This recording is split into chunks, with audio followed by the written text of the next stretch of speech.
안녕하세요 여러분.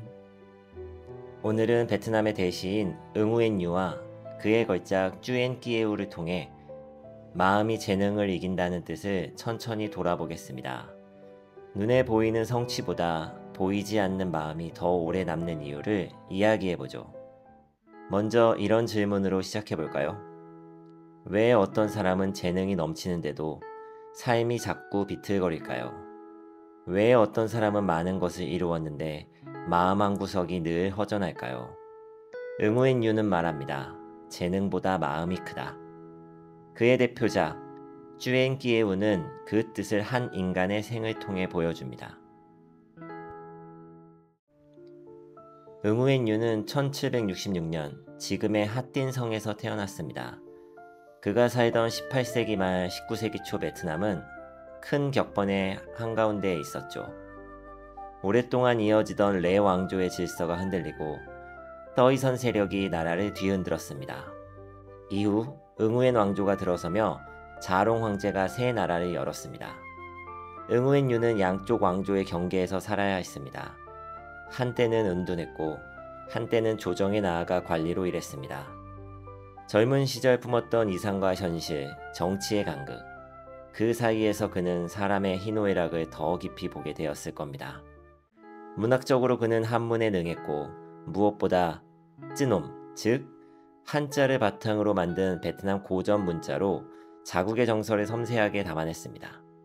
그리고 마침내 그 시대 사람들의 마음과 운명을 담은 장대한 운문서사 쭈엔 끼에우를 세상에 남겼습니다. 이야기의 주인공 끼에우는 총명하며 검은고를 잘 켜고 글과 노래에도 능숙했습니다.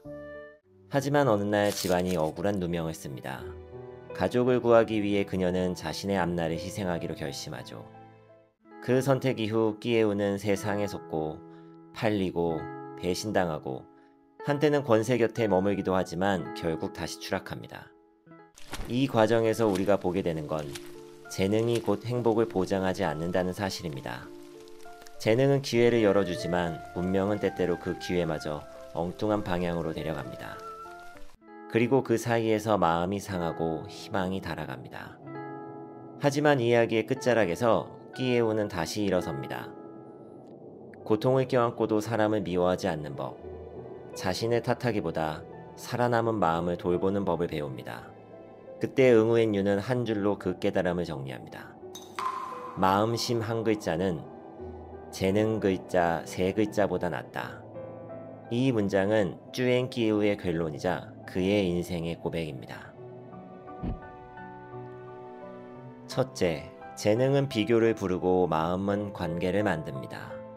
재능은 언제나 누군가와 견줘보게 합니다. 반면 마음은 내 앞에 한 사람을 온전히 보게 하고 그 사람의 기쁨과 슬픔을 연결되게 합니다. 둘째, 재능은 젊음의 힘이지만 마음은 성숙의 빛입니다.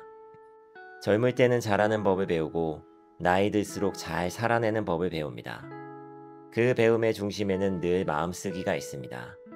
말 한마디의 온기, 눈빛 한 번의 배려, 기다려주는 시간 같은 것들요.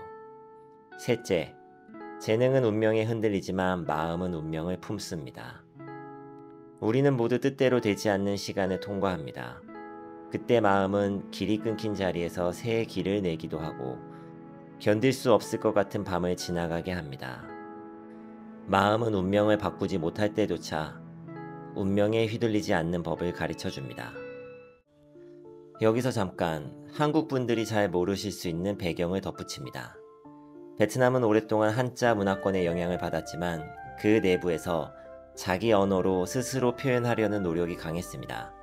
그 결실 중 하나가 바로 쯔놈입니다.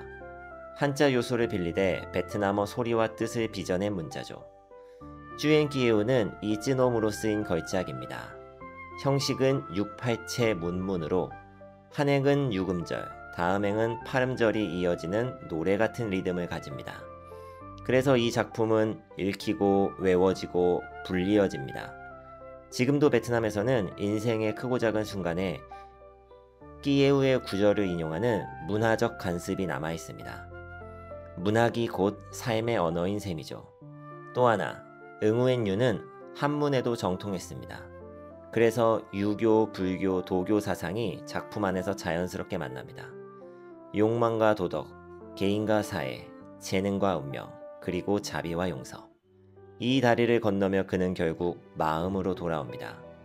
그의 문학은 외국 고전을 베껴온 번안이 아니라 시대와 민중의 마음을 자기 언어로 소화해낸 재창조였습니다. 자, 여기까지 들으셨다면 아마 한 가지 질문이 남을 겁니다. 그렇다면 나는 오늘 내 삶에서 무엇을 바꿔야 할까? 첫째, 말의 온도를 한 단계 낮춥니다. 정답을 말하려 하기보다 상대의 마음을 먼저 듣는 연습을 합니다. 재능은 논리를 이기지만 마음은 사람을 살립니다. 둘째, 내가 가진 재능의 목적을 바꿉니다. 잘하는 것의 끝은 인정이지만 잘하는 것을 누군가에게 건네는 순간 재능은 마음의 일이 됩니다. 그때 성취는 기록을 남기고 마음은 사람을 남깁니다. 셋째, 못다한 마음을 돌봅니다. 가끔은 용서를, 가끔은 작별을, 가끔은 휴식을 선택합니다. 마음이 건강해야 재능도 다시 제 몫의 빛을 낼 수 있으니까요. 마지막으로 오늘의 인사를 심조라는 말로 맺겠습니다. 마음이 마음을 비춘다. 여러분의 하루가 성취로 반짝이기보다 마음으로 오래 빛나길 바랍니다. 그 빛은 늦게 오지만 한 번 오면 쉽사리 사라지지 않으니까요. 들어주셔서 고맙습니다. 오늘도 평안하시길 바랍니다.